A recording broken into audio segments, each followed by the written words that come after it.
Herkese merhabalar, hepiniz kanalıma hoş geldiniz. Ben Emine Karaşahin. Evet sevgili arkadaşlarım, yine çok güzel tığ işi bir modelle geldim. Bakın görmüş olduğunuz gibi harika bir model, yapımı son derece kolay ve her türlü projenizi değerlendirebilirsiniz. Aklınıza ne gelirse etol şallar yapılabilir, etek ceket takımları yapılabilir, hırka olur, bebek takımları olur, kırlent, yastık, battaniye, ne isterseniz yapabileceğiniz çok güzel. Yapımı çok kolay ve zevkli, eğlenceli. Evet, tüm detaylarını videonun içerisinde gösterdim. İpleri nasıl saklayacağınızı hem başlarken hem son kısmında nasıl yapacağınızı tek tek arkadaşlarım videonun içerisinde ayrıntılı bir şekilde gösterdim. İp olarak Alize Cotton Gold kullandım. Şöyle iki renk, çok güzel bir iki renk, gerçekten de çok yakıştı birbirine. Hemen şöyle renk numaralarını paylaşayım sizlerle. Bakın bu bej renkli olan, bu da evet kahve. Şöyle numaralarını almak isteyen arkadaşlarımız için paylaştım. Burada iki farklı tığ kullandım. Altta kafes kısmını örerken yine 3 milimlik bir tığ kullandım. Üzerindeki zincirleri yaparken ise 4,5 milim tığ kullandım. Yani iki farklı tığ kullanmamız gerekiyor. Sadece mantık üzerindeki zincirleri çekerken daha büyük uçlu bir tığımızın olması. Evet arkadaşlarım, beğendiyseniz beğen butonuna basmayı, yorum yapmayı, paylaşmayı da unutmayın lütfen. Hazırsanız başlayalım. İlk önce kafesleri nasıl yaptım hiç bilmeyen arkadaşlarımız için kısa bir numune yapalım. 1, 2, 3, 4, 5, 6, 7, 8, 9, 10. Bu yeter. Şimdi sona geldiniz. Dönerken 1, 2, 3, 4 tane zincir çektim. Şöyle bir ikili trabzan yaptım. Arada bir zincir var. Alttan bir tane atlıyorum. İkinciye geliyorum. Bakın. Bir zincir, alttan bir tane atla. İkinciye gel. Bir zincir çektim. Bir tane atlıyorum. Bir ikili trabzan yapıyorum. Bu kafesleri bu şekilde yaptım arkadaşlarım. Bir zincir, bir tane atlıyorum. Bir ikili trabzan. Bir zincir. Yine en sona da bir tane daha ikili trabzan. Dönerken 1, 2, 3, 4 tane zincir çektim. Çevirdim. Yine bakın trabzanların tepesine aynı yerlere yine ikili trabzan yaptım. Bir zincir, ikili trabzan. Bir zincir,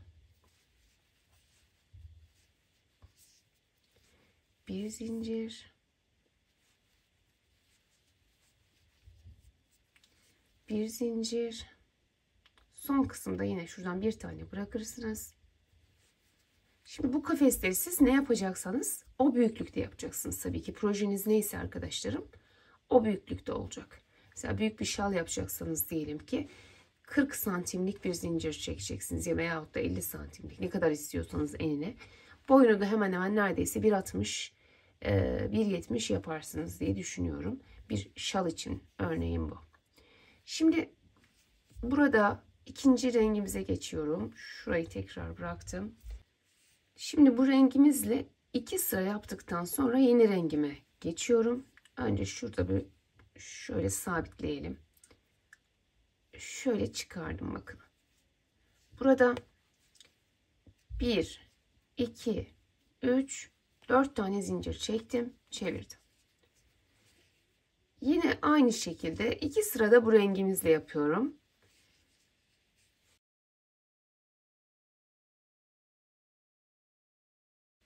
Bir zincir, bak şurada bir tane atladım. Bir ikili trabzan. Dönerken ne yapıyorum? Yine 4 zincir çekiyorum. 1, 2, 3, 4. Çevirdim. aynı şekilde trabzanların tepesine geliyorum.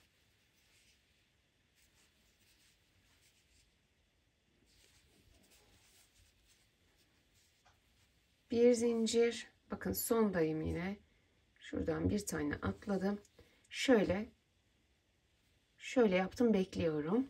Yeni ipimizi nasıl alıyoruz onu da göstereyim arkadaşlarım. İp burada, bakın. Kasmayacak şekilde şöyle, bakın. Şöyle kasmasın. Tekrar 1, 2, 3, 4. Çeviriyorum. Aynı şekilde devam ediyorum. Bir zincir, bir trabzan şeklinde devam ediyorum. Yine bunu 2 sıra örelim, gelelim. Tekrar bir kere daha ip değişimini göstereyim, bırakalım.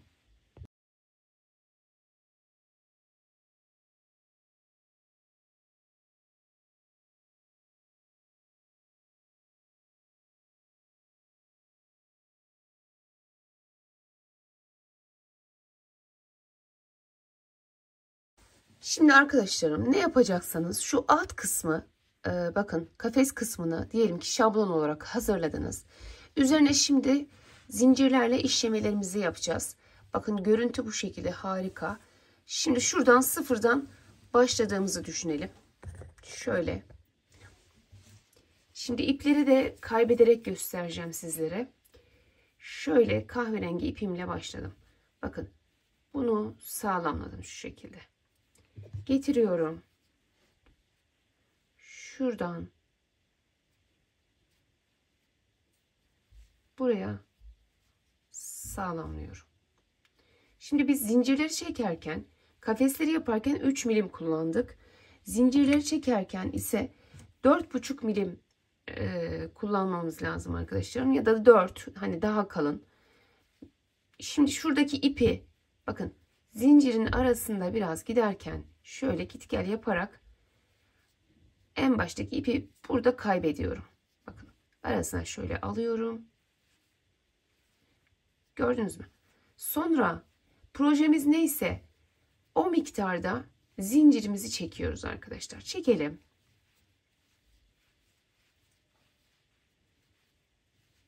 Zincirimizi bakın koparmadan şöyle bir yaptığımız işe ölçelim.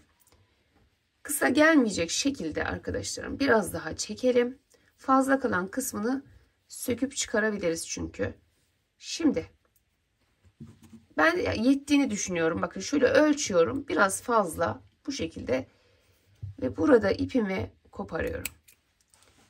Daha sonra şöyle dediğim gibi bir tel tokaya da takabilirsiniz.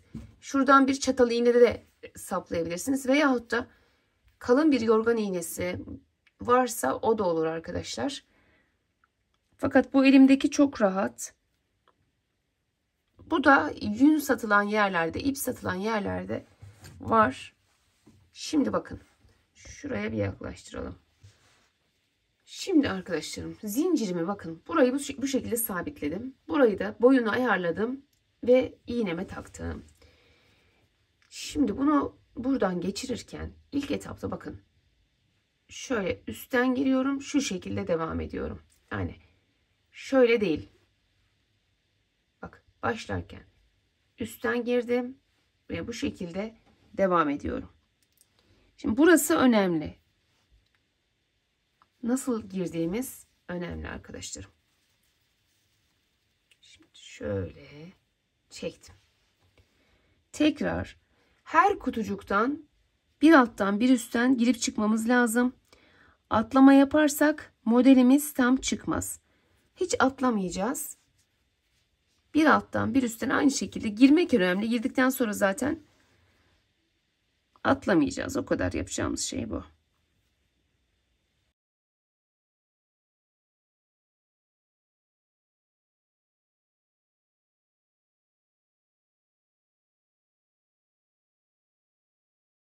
Sona kadar geldik arkadaşlar. Şimdi bunu bakın çıkarıyorum. Bunu çıkardıktan sonra şöyle elinizle bir şöyle bir çekin ki kasmasın, burada rahat dursun bu zincir.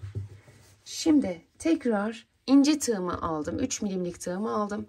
Bu sefer de buraya sabitleyeceğim. Şimdi bakın buranın bitişine şöyle yapalım. Buranın bitişine şöyle giriyorum. Gördünüz mü? Şimdi tam karşısına gelen zincir neresi? Şurası. Şu diğer kısmı söküyorum. Fazla oldu galiba. Bir tane daha çekelim. Şöyle şuradan çıkarıp buraya sabitliyorum. Sıkılıyorum. Fazla olan büyük kısmını çıkarıyorum. Ve şu ipi de yine şu rengin arasında bakın şöyle getirerek kaybediyorum. Çok kısa kesmeyin arkadaşlarım. Böyle biraz yürütün, sağlamlayın arka tarafında. Şöyle kahverengi ipimi kahverengi örgümün zincirlerinin arasında, kafeslerinin arasında kaybediyorum. Evet, iyice hani çıkmayacağından emin olacak şekilde güzelce bunu böyle kaybedin, yürütün yani. Sonra örgümüzün arkasına doğru alalım. Şöyle. Gördünüz mü? Hiçbir şey kalmadı. Tertemiz. Bu şekilde arkaya aldık. Uç kısmında kesersiniz. Alt kısımda bu şekilde temiz. Şimdi tekrar bir kahverengi daha yapmamız lazım. Hemen kahverengi ipliğimi alıyorum. Yanına geliyorum. Şöyle bir sabitliyorum bakın ilk etapta. Sonra hemen yandaki kutucuğa geliyoruz. Şu şekilde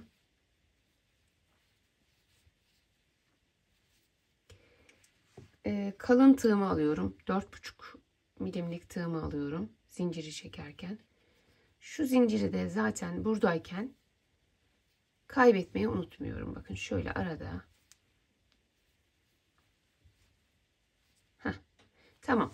Şimdi bunu yaptıktan sonra projemizin boyunca zincirimizi böyle gevşek gevşek çekelim arkadaşlar.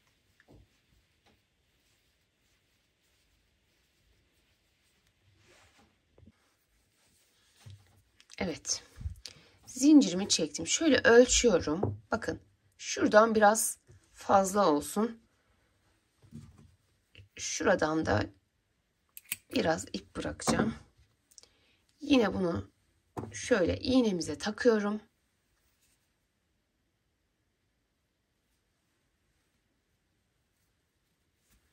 Şimdi bakın şöyle yaklaştıralım tekrar. Biraz önce nasıl yapmıştık? Şöyle alttan. Şimdi birincide nasıl hangi alttan mı üstten mi? Nasıl yaptıysak renkler aynı gidecek arkadaşlarım. Yani birinci kahveyi alttan yaptıysak ikinci kahveyi de yine alttan yapacağız. Yönünü değiştirmeyeceğiz. Bakın. Bak aynı az önce yaptığım gibi yapıyorum. Gördünüz mü? Böyle başlamıştık. Yine bu şekilde. Zaten iplerin duruşu da aynı böyle olacak. Oradan da anlarsınız. Bakalım bir çekeyim. Bakın gördünüz mü? Şuradan özellikle daha iyi fark edersiniz. İkisinde de bakın bej ip yukarıda, kafes yukarıda. Dolayısıyla aynı renkler aynı şekilde alttansa alttan, üsttense üstten. İkisi de aynı olacak. Evet. Böyle kafes atlamadan tek tek sona kadar gidiyorum.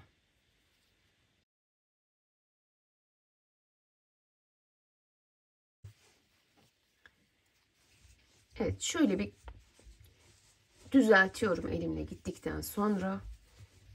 İnce 3 milimlik tığımı alıyorum. Bu bitiş kafesinin şöyle tepesine şöyle bakın tığımı. Burada fazla kalan kısmı çıkaracağız şimdi. Şöyle alalım. Bunu buradan alıyorum. Bir zincir çekiyorum. Sabitliyorum. Ve fazla kalan kısmını şöyle çıkarıyorum.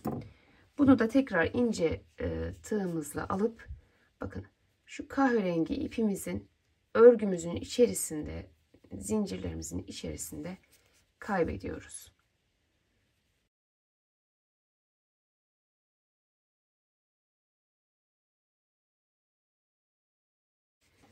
Evet, bakın bu şekilde hem tertemiz, gördünüz mü? Yine şöyle ipimi sabitliyorum burada.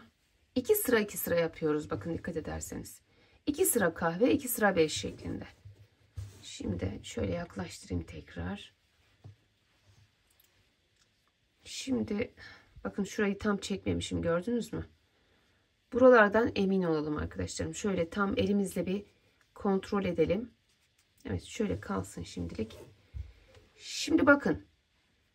Bej ile başlarken yine başladığım trabzanın zincirine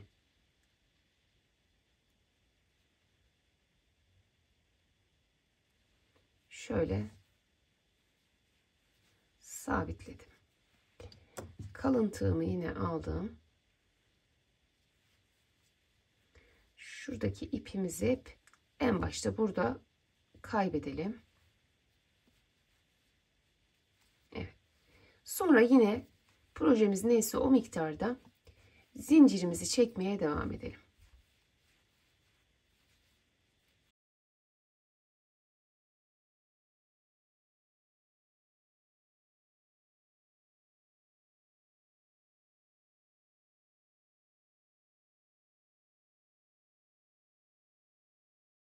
Şimdi arkadaşlarım bakın burada tekrar bu sefer hani az önce ikisini de alttan almıştık ya. Bu sefer yönümüzü değiştirmemiz lazım. Yani böyle değil arkadaşlar. Az önce her ikisini de bakın kahverengileri böyle girmiştim hatırlarsanız.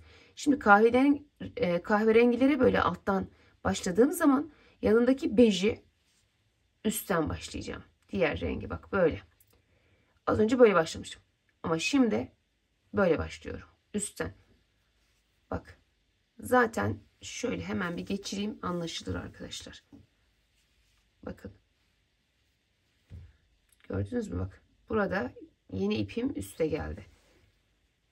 Az önce yaptığımızın tam tersi giriş yaptık. 2 tane alttan girmiştik. Şimdi 2 tane bej ile üstten gireceğiz. Evet. Bitirme işlemini zaten aynı 2 defa gösterdim. Bitirme işlemini bunda da yine aynı şekilde yapacağız. Bir kez daha girişini göstereyim arkadaşlarım. Şimdi bunun bitişinde, bejin bitişinde bej yukarıda kalıyor farkındaysanız. Bakın sadece onu bir göstereyim size. Şimdi şöyle tam ebata gelene kadar şurayı ayarlayalım. Bakın burada da önce zinciri aldım tığıma. Sonra kafese şöyle kafesten giriyorum. Bu şekilde yine sabitliyorum. Aynı az önce yaptığımız gibi tekrar bunu birazcık şöyle ip çıkarıp bunu burada sağlamlıyoruz. Bu sefer de bej rengin içerisine alarak kaybetmeye çalışıyoruz. Böyle.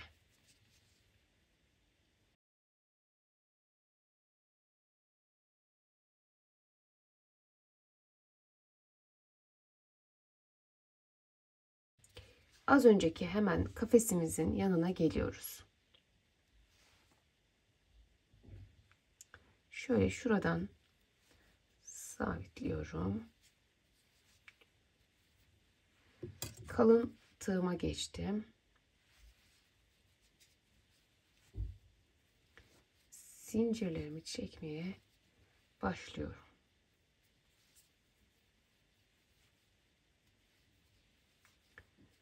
Şimdi yine projemiz miktarınca zincirimizi çekelim. Evet, yine ölçüyoruz. Bakın şöyle hafiften geçtiği zaman getiriyorum arkadaşlarım. Yine az önce beji krem rengini nasıl gönderdiysek bunu da şimdi o şekilde gönderiyoruz. Bakın şöyle üstten girmiştik. belli zaten. Görüyorsunuz. Yine üstten giriyoruz. Renkler aynı yönlerde giriyor. Şuradan da zaten bakın şöyle anlayabilirsiniz. İkisi aynı şekilde olacak. Bakın. Gördünüz mü? Aynı şekilde olacak. Şimdi sona kadar aynı şekilde hiç kafese atlamadan bu şekilde devam edelim.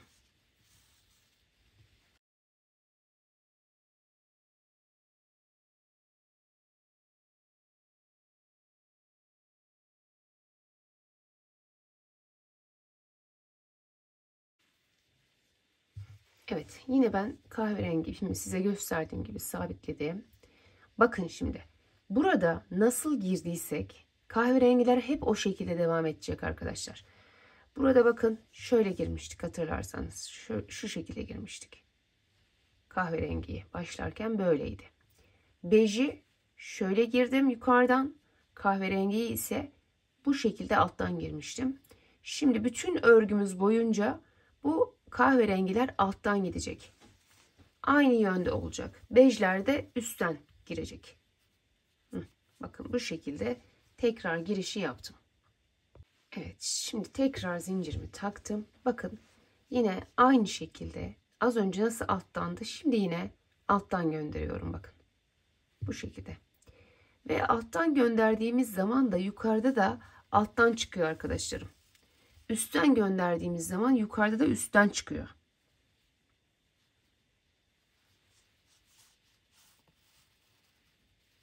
Evet. Yine bakın aynı şekilde şu başta nasıl girdiysek burada da öyle girdik.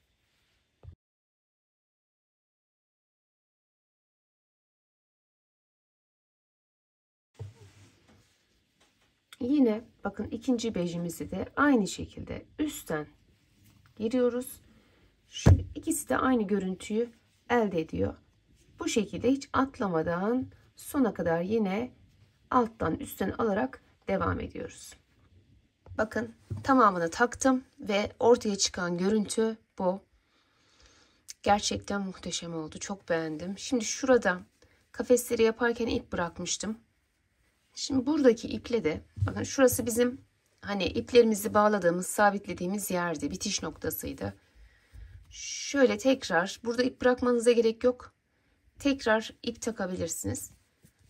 Burada arkadaşlarım tekrar şöyle girip buralara sık iğne yaparak buraların görüntüsünü biraz daha böyle güzelleştirebilirsiniz.